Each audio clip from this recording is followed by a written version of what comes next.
E aí galera, beleza? Rodrigo Bibo do site podcast bibotalk.com. Tá achando que nesse canal a gente só fica indicando livro? Rapaz, aqui também tem conteúdo. Inclusive, hoje quero trazer aí uma curiosidade bíblica. Há tempos que nós não lançamos uma curiosidade bíblica aqui no canal. E gente, passamos aí pela Páscoa e a gente fala bastante da ressurreição, essa coisa toda, que é realmente um marco muito importante para o cristianismo.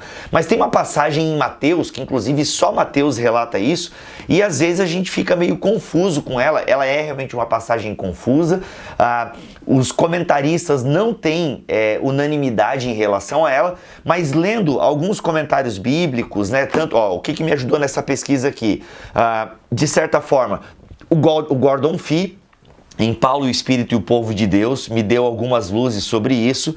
Eu li também o Comentário Histórico-Cultural da Bíblia Novo Testamento, de Craig Keener, tá? E alguns comentários que estão ali atrás de mim e tal. Mas, gente, a curiosidade bíblica está lá em Mateus, no capítulo 27, a partir do versículo 52, que diz o seguinte: os túmulos... Eu vou ler o 51 para a gente entender um pouquinho do contexto. Eis que o véu do santuário se rasgou em duas partes, de alto a baixo. A terra tremeu e as rochas se partiram. Os túmulos se abriram e muitos corpos começaram a dançar. Thriller! Brincadeira. Os túmulos se abriram e muitos corpos de santos já falecidos ressuscitaram. E saindo dos túmulos depois da ressurreição de Jesus, entraram na cidade santa e apareceram a muitos. E depois ele começa a falar do centurião e o Mateus, ele relata isso, lembrando que os evangelhos foram escritos, né, a partir das lembranças dos seguidores de Jesus, mas ele relata isso, não dá muitos detalhes, e é isso aí, meus amigos. O fato é que nós temos na esperança do judaísmo a ressurreição, quando todo mundo vai ressurgir, não tem edição, você sabe que esse dia aqui não tem, então vai ficar esse erro mesmo. Quando todo mundo ressurgirão. Ou seja, a ressurreição é uma esperança do judaísmo. Na verdade, já no Antigo Testamento, o início, né, ou os últimos dias, eles serão marcados pela ressurreição do povo santo. E essa expectativa, ela permeia todo o judaísmo. Ou seja, o que é o judaísmo? Essa religião que é construída no período intertestamentário, entre o final de Malaquias e o início de Mateus. Então, há uma expectativa de que nos últimos dias os santos ressuscitarão. Tanto que, segundo Craig Keener nos diz aqui, quando algum rabino morria, né, ou algum santo morria, né, ou seja, um rabino, alguém que era digno de nota dentro da sociedade judaica, se contavam essas histórias, né? Deixa eu até procurar aqui para vocês, né? Agora eu me perdi tudo aqui, ó. Circulavam histórias de catástrofes ocorridas por causa da morte de rabinos. Ou seja, essa ideia do terremoto. Fora que muitos apocalipses daquela época colocavam, né, que terremotos marcariam o início do fim. E também a morte de alguns santos e rabinos, tá, devotos, eram cercadas então, né, dessas histórias e tal.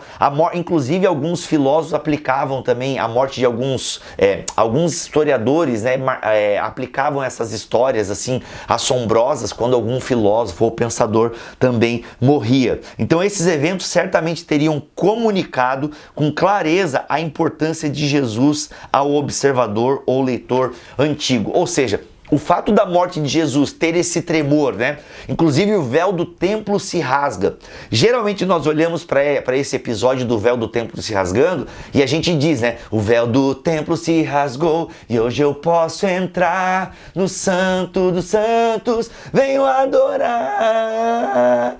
Conhece a faroeste caboclo dos crentes? Então, geralmente nós associamos a isso, né? O véu do templo se rasga e a gente pode entrar. Eu gosto muito da leitura que o Keener faz, entre outros autores, como na verdade o véu do templo se rasga porque Deus está saindo do templo. Então, inclusive isso faz muito coro com Ezequiel, capítulos 10 ou 11, ou 36, 37. Esses 4 capítulos de Ezequiel, eles estão dentro desse tema que eu estou tratando, que a ressurreição, ela marcaria o início do fim, né? Isaías 26, Daniel 12 e toda a religiosidade judaica Tinha então o fato de Mateus registrar que os túmulos se abriram e esses santos, né, o corpo de santos já falecidos ressuscitaram, está comunicando, gente, começou o tempo do fim. É por isso que inclusive na pregação de Pedro, quando ele prega lá em Pentecostes, capítulo 2 de Atos, ele vai falar que nos últimos dias, quando Pedro vai citar Joel, ele começa nos últimos dias, ou seja, ele faz um pequeno acréscimo ao texto de Joel. Por quê? Porque o derramamento do Espírito era outra característica do início do fim, ou seja, quando Deus iria trocar o coração de pedra por um coração de carne, onde a lei seria escrita no coração. Então, olha só, o fato de Jesus ter eu não estou conseguindo falar isso aí, gente. O fato de Jesus Cristo ter ressuscitado e ter também alguns mortos, né, ter ressuscitado junto com Jesus. A gente não sabe, né? Alguns dizem que eles ressuscitaram e foram para a glória junto com Jesus. Outros dizem que eles ressuscitaram e também morreram, né? Ou seja, foi só um sinal para apontar que Jesus era o Messias esperado. Então, não sabemos ao certo, mas o fato de Jesus ter ressuscitado, esses mortos, esses santos, também terem sido ressuscitados.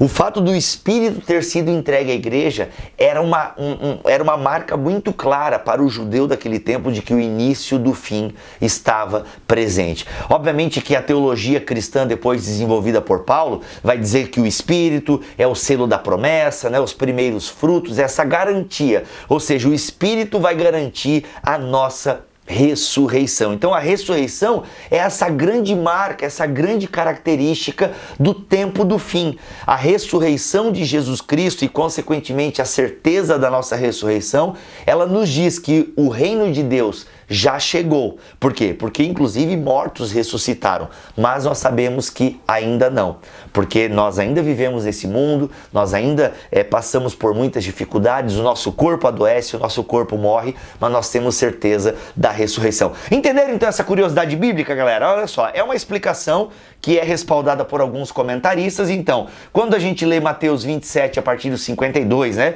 esses túmulos que se abriram dos santos, e olha só, e eles foram para a cidade santa.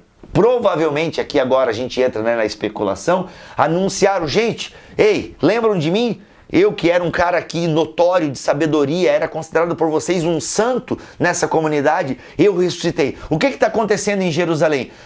Morreu um tal de Jesus aí que se dizia rei dos judeus. Gente, só pode ser o verdadeiro Messias. Vamos procurar o discípulo deles e vamos ficar na comunidade, né? E aí depois vem o Espírito Santo, né, 50 dias depois da ressurreição de Jesus e dinamiza a igreja e começa então o Pentecostes, uma igreja pentecostal. Inclusive no próximo vídeo eu quero falar sobre as marcas de uma igreja pentecostal. Se você curtiu esse vídeo, passe esse link nas redes sociais, compartilhe, passe nos grupos de WhatsApp, se inscreva no canal, deixe o seu joinha, porque assim o YouTube entende que você gosta desse conteúdo. E até o próximo vídeo, 0 edição, se Deus quiser e assim permitir. Fiquem todos na paz do Senhor Jesus. Valeu, galera. Se quiser comprar os livros que eu indiquei aqui, os links estão aqui na descrição do vídeo. E lembrando, sempre que for comprar na Amazon, compra pelo link do Bibotalk. Assim, você nos ajuda a permanecer no ar falando de Bíblia e teologia para geral, tá bom? Valeu, galera. Um abraço.